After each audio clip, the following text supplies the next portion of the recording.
عزیز دوستو، السلام علیکم ورحمۃ اللہ وبرکاتہ۔ تھیلاسیمیا پارٹ 2 کے ساتھ حاضر ہوں۔ پہلے حصہ میں یہ بات ثابت ہو چکی ہے کہ معدہ کا کام مکمل فارمولہ خون تیار کرنا ہے اور جگر کا کام اس فارمولہ کو ہیٹ دے کر مکمل خون بنا دینا ہے۔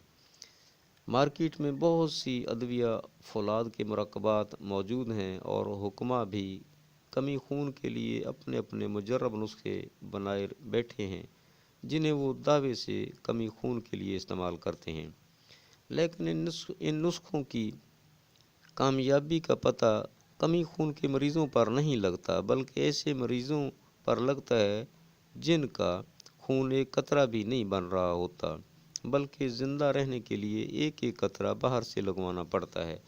ایسی صورت میں تمام مجرب نسخے دھرے کے دھرے رہ جاتے ہیں۔ ادھر قانون مفرد اعضاء میں ہر مرض کا علاج حقیقی سبب تلاش کرنے کے بعد کیا جاتا ہے، لہذا تھیلاسیمیا کا حقیقی سبب تلاش کرنے کی کوشش کریں گے۔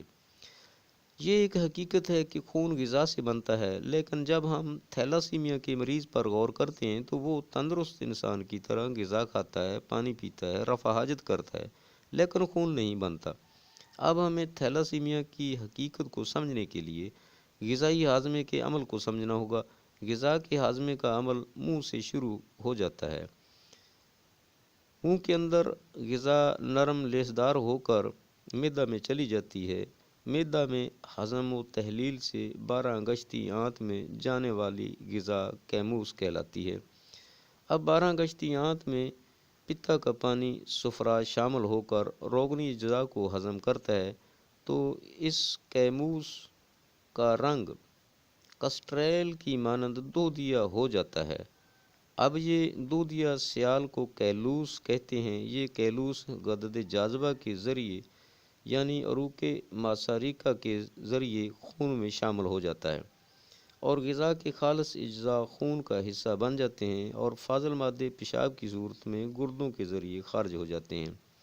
غذائی کیلوس خون میں جذب ہو کر خون بن جاتا ہے۔ اب اگر خون کے اندر فاضل مادے جمع ہو کر خون کے اندر جو خلا ہوتے ہیں انہیں پر کر دیں اور کیلوس خون میں داخل ہی نہ ہو سکے تو خون کا ایک قطرہ بھی نہیں بنے گا۔ مثلاً اگر آپ پانی میں چینی حل کریں گے تو آنن فانن حل ہو جائے گی۔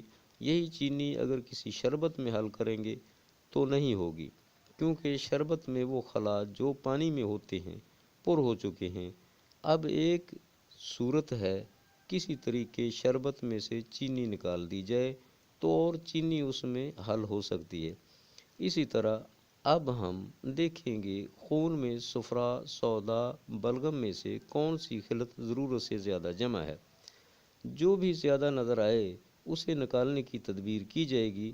جیسے جیسے فاضل مادے خون سے اخراج پاتے جائیں گے اسی حساب سے مریض کے جسم میں تازہ خون بنتا جائے گا۔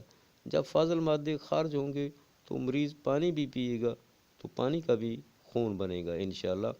دوستو، یہ ایک تھیوری ہے جس پر بے شمار تجربات کر چکے، الحمدللہ کبھی ناکامی نہیں ہوئی۔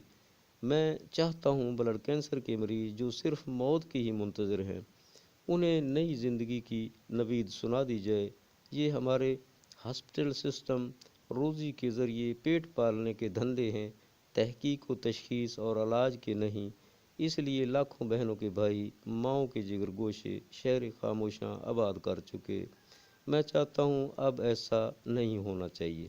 میری یہ ویڈیو اگر آپ کو پسند آئے تو میرے چینل کو سبسکرائب کریں، اپنے دوستوں میں شیئر کریں۔ ہو سکتا ہے آپ کا ایک شیئر ہزاروں زندگیوں کو فائدہ پہنچا جائے اور آپ کے لیے صدقہ جاریہ بن جائے۔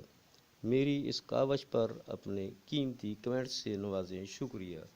اگلی ملاقات تک کے لیے اللہ حافظ۔ السلام علیکم ورحمۃ اللہ وبرکاتہ۔